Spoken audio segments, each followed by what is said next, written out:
नमस्कार. आज आपण वाराची नावं कशी पडतात म्हणजे आपण रोजच्या व्यवहारात बघतोय. आज कोण वार आहे? गुरुवार आहे. हे गुरुवार नाव कुठून पडलं असं वाटतंय? कसं काय हे प्रघात आहे हा? तर काय आहे की होरा होरा असतो दिवसाला 24 तास. एका दिवसाचे 24 तास म्हणजे 24 होरा. एक होरा म्हणजे 1 तास. ठीक आहे. आता काय आहे की होरा हा ग्रहांच्या नावाने म्हणजे कसा ते सांगते की ग्रह आहेत 7. जे मेन आपण जे पारंपरिकमध्ये म्हणतो त्याला 7 ग्रह गृहीत धरलेले आहेत. आणि ते ग्रह त्यांच्या स्पीडप्रमाणे म्हणजे जसं त्यांचं भ्रमण चालतं. काही फास्ट मुव्हिंग प्लॅनेट आहे आणि काही स्लो मुव्हिंग प्लॅनेट आहे. म्हणजे शीघ्रगती आणि मंदगती असे 2 प्रकार आहेत ग्रहांचे. आता तो क्रम कसा आहे तर एकतर 7 ग्रह आहेत आणि 7 वार आहेत. बघा तुम्ही ग्रहांच्या नावानेच वार आहेत आपले. शनिवार म्हणजे शनी आला. सोमवार म्हणजे चंद्र आहे. सोम म्हणजे चंद्र असे हे आपण आता पुढे त्याचा क्रम कसा आहे तो बघूया. ग्रह हे 7 कोणते आहेत तर असा क्रम लावला जातो की जे शीघ्र जे मंदगतीचे आहेत म्हणजे स्लो मुव्हिंग प्लॅनेट आहे तो पहिला आहे. म्हणजे कोणता तर शनी हा स्लो मुव्हिंग प्लॅनेट आहे. म्हणजे मंद गतीचा ग्रह आहे. अतिशय मंद. कारण त्याचा स्पीड इतका आहे कमी आहे की एका राशीत 2.5 वर्ष असं राहायचं आणि पुढे त्याचं भ्रमण होत असतं. आता बघा शनी नंतर त्याच्यानंतरचा थोडा बऱ्यापैकी फास्ट असलेला ग्रह आहे गुरु. मग त्याच्यानंतर थोडा अजून फास्ट असलेला मंगळ. मग त्याच्यानंतर फास्ट असलेला रवी आणि मग त्याच्यानंतर शुक्र आणि नंतर बुध आणि मग शेवट चंद्र. चंद्र सर्वात स्पीडमध्ये खूप हायेस्ट स्पीड आहे त्याचा. तुम्ही बघताय चंद्राचं भ्रमण बघितलं ना तुम्ही डेली तर तो जवळपास आपल्याला फास्ट जाताना दिसतो. आकाशातसुद्धा दिसतो. आपल्याला इतका फास्ट दिसतो की कळत नाही आहे की आपल्याला की आत्ता हा इथे होता बघा. आकाश निरीक्षण करताना पण तुम्हाला दिसेल म्हणजे निरीक्षणातून पण दिसतं आहे. तर हा जो स्पीड आहे ना याच्याप्रमाणे वारांचे पण नावं दिलेली आहेत. कसं आहे तर मंदगती ग्रह जे आहेत त्यापासून ते शीघ्रगती ग्रहापर्यंत अशी नावं आहेत. म्हणजे शनी नंतर मग शुक्रवार सोडून द्यायचा मग गुरु. मग परत एक वार सोडून द्यायचा मग मंगळ. मग परत एक वार सोडून द्यायचा मग रवी. मग परत एक वार सोडून द्यायचा मग शुक्र. मग परत एक वार सोडून द्यायचा बुध आणि मग चंद्र म्हणजे सोम. असे हे वाराची जी नावं आहेत ना ती 1 बाय 1 आहे बघा. एका आड एक करायचं. कसा हिशोब आहे बघा त्याचा.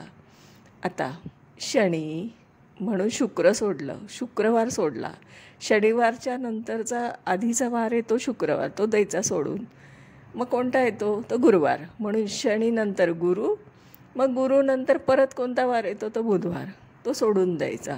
मग मंगळवार येतो म्हणून मंगळ. असा क्रम आपण लावायचं असं. म्हणून शनी गुरु मंगळ रवी शुक्र बुध आणि चंद्र हे 7 ग्रह झाले. हे मी क्ल्यू देते. हे कसं एक वार मधला सोडला बॅक जाऊन तर तुम्हाला ते क्रम कसा लावता येतो ते कळेल. म्हणजे मंदगती ते शीघ्रगती ग्रहाचा. अशा पद्धतीने आपण वाराला 1 बाय 1 केलं तर वार हा शब्द काढून टाकला आणि फक्त पहिला शब्द घेतला तर ग्रह आपल्याला मांडता येतील. 7 कशा स्पीडने जातात ते. हा एक क्ल्यू आहे माझ्याकडून. दुसरं असं की होरा असतो 1 तासाचा होरा असतो. 24 तासाचा दिवस आहे की नाही तर मग 7 ग्रह आहेत. आता हे 7 ग्रह जर 7ने जर 24ला भागलं तर किती येतील तर आपण बघा 3 राऊंड होतील. 7 त्रिक 21. 21 म्हणजे 21 तास आपल्याला काउंट करता येतील हे 1 बाय 1 करून. म्हणजे आपण प्रत्येक 1 तासाला एका ग्रहाचा लॉर्डशिप देणार. आणि मग आपण काय करणार पुढे 21 उरल्यानंतर मग 24मधून 21 गेले म्हणून 3 उरले. मग त्या 3ला परत एकदा मग शनी गुरु आणि मंगळ असं करायचं असतं. आता उदाहरणार्थ मी हे डायग्राम दिलेलाच आहे, तो पण तुम्ही अभ्यास करा, पण मी जे सांगते ते पण ऐका. आता आपण असं बघूया बघा, शनिवारी पहिला होरा असतो, तास असतो, पहिला तास असतो शनीचा, कारण शनिवार आहे तो, कारण तो सुरू शनिवार कशाने सुरू झाला, कारण शनीचा पहिला होरा होता म्हणून. आता हा पहिला होरा झाला शनीचा, मग आपण परत बघितलं, मग दुसरा होरा गुरुचा असणार, मग मंगळाचा असणार, तिसरा मग रवीचा असणार, बुधाचा, मग शुक्राचा, मग बुधाचा आणि मग चंद्राचा. असे आपल्याला जे काही होरे दिसतील हे 3 वेळा राऊंड होणार, म्हणून 21 झाले, 21 तास झाले, म्हणजे 21 होरे झाले. आता 22वा होरा परत शनीचा, आणि मग परत 23वा होरा परत गुरुचा, आणि मग 24वा होरा मंगळाचा, आणि मग नंतर जो दुसरा सुरू होतोय तो वार येतो रविवार. म्हणून बघा, त्याच्यापासून म्हणजे शनिवारपासून चौथा ग्रह, शनीपासून चौथा जो ग्रह असेल तो वार असतो. म्हणजे आता गुरुवारने जर सुरुवात झालं ना होरा, तर मग गुरुच्या नंतर चौथ्या क्रमावर जो येणार आहे म्हणून तो शुक्रवार. असं 1 बाय 1 येत असतं. आणि त्याप्रमाणे तुम्ही कॅल्क्युलेट करून बघा की वाराची नावं कशी येतात. मी सोबत आकृती पण दिलेली आहे, त्याच्यावरून पण तुम्हाला कल्पना येईल. आणि अशा पद्धतीने हे वार येतात. आता हे वारांचं आपण जी नावं पडली आहे ना, ती आपण त्या पद्धतीने अभ्यास करून बघा, तुम्हाला त्याची गंमत वाटेल की अरे हे खरंच किती इंटरेस्टिंग आहे ना, की असे वाराची नावं असतात. बघा, ग्रहांनासुद्धा वारांची नावं आहेत. म्हणजे विचार करा की आपल्या जीवनात ग्रहांचं पण किती महत्त्व आहे. बघा, आपण म्हणतो ना, ग्रहाधीन आहे जगती पुत्र मानवाचा, पण आपण म्हणतो आहे ना, तर ते कसं आहे ना, की सगळा हा जो मानव आहे ना, हा सगळा ग्रहाच्या अधीन आहे. मग आपण वारंसुद्धा बघा, वारांची नावंसुद्धा ग्रहांच्या नावाने सुरू झालेली आहे. किती छान आहे ना हे सगळं. इंटरेस्टिंग आहे खूप हे शिकायला, अभ्यास करायला. अशा पद्धतीने काही काही छोटे छोटे गोष्टी पण आपल्याकडे ज्योतिषशास्त्रामध्ये शिकण्यासारख्या असतात.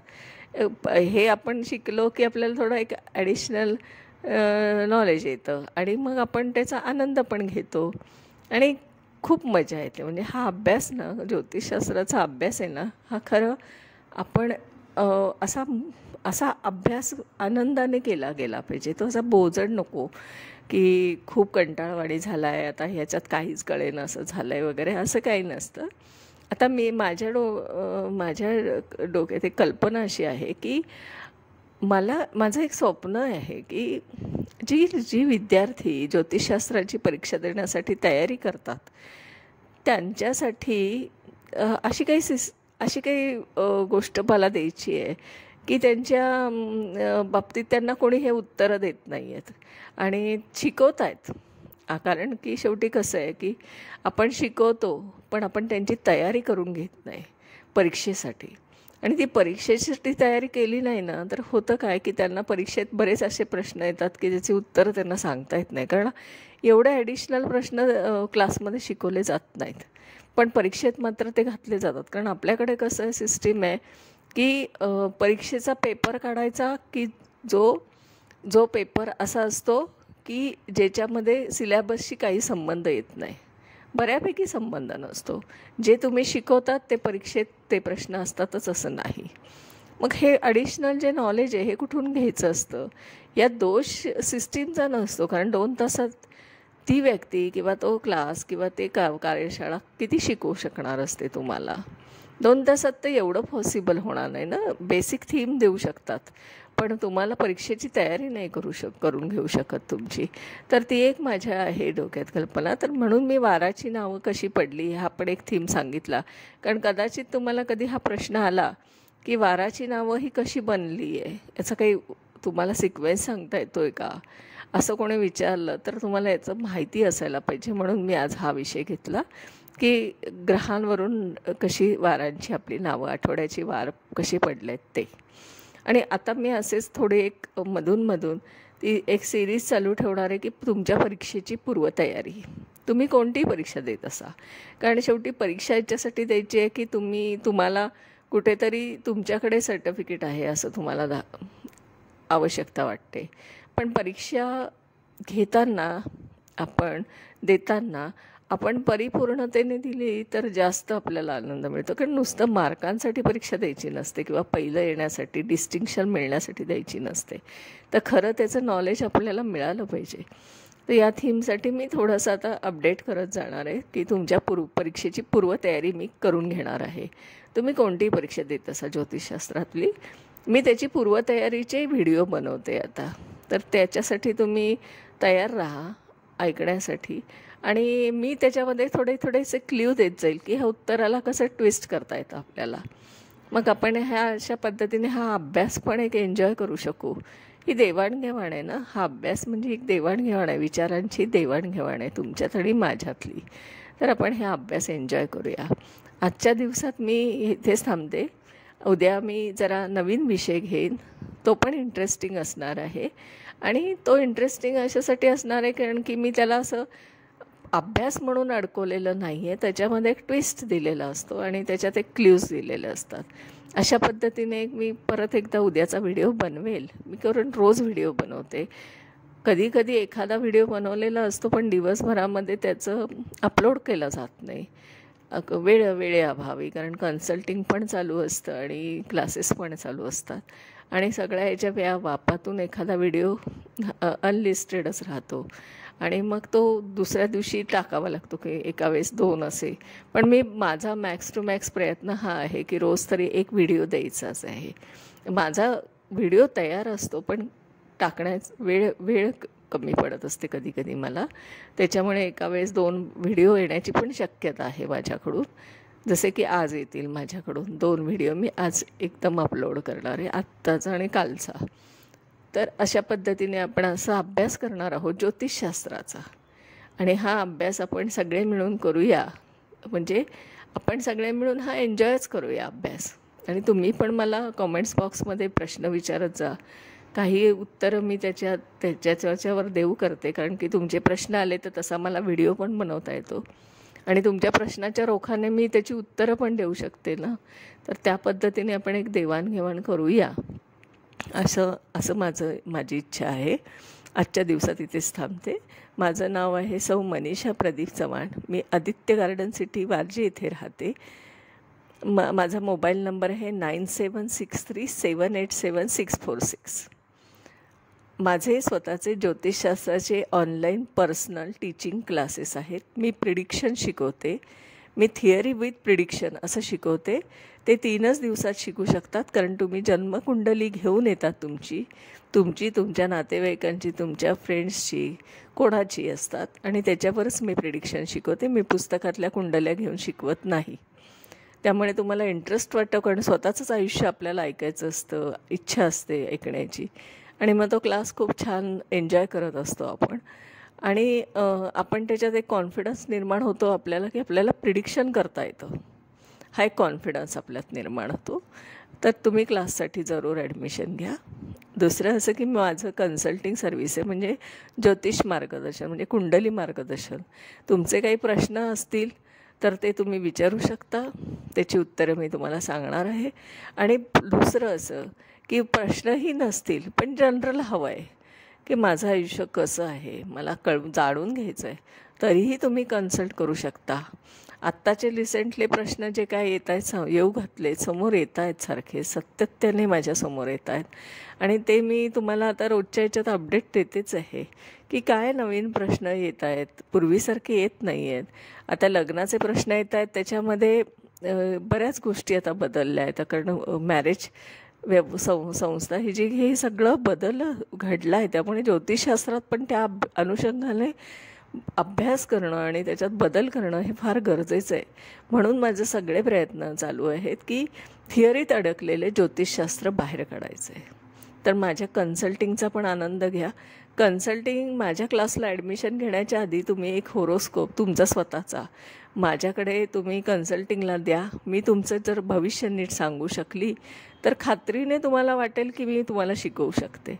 ही माझी स्वतःची परीक्षा मी तुम्हाला घ्यायला सांगते. हे असं आव्हान कोणत्याही क्लासमध्ये किंवा कोणतीही व्यक्ती करत नाही.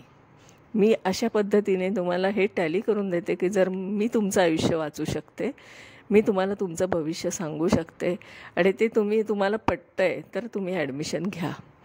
ते मी तुम्हाला कितपत सत्य वाटतं आहे की हे भविष्य असं बरोबर येतं आहे, तर त्याच्यावरून तुम्हाला अंदाज येईल की मी किती शिकवायला केपेबल आहे. त्या पद्धतीने आपण माझं पण जजमेंट घ्या आणि क्लासला ॲडमिशन घ्या. आजच्या दिवसात इथेच थांबते. धन्यवाद.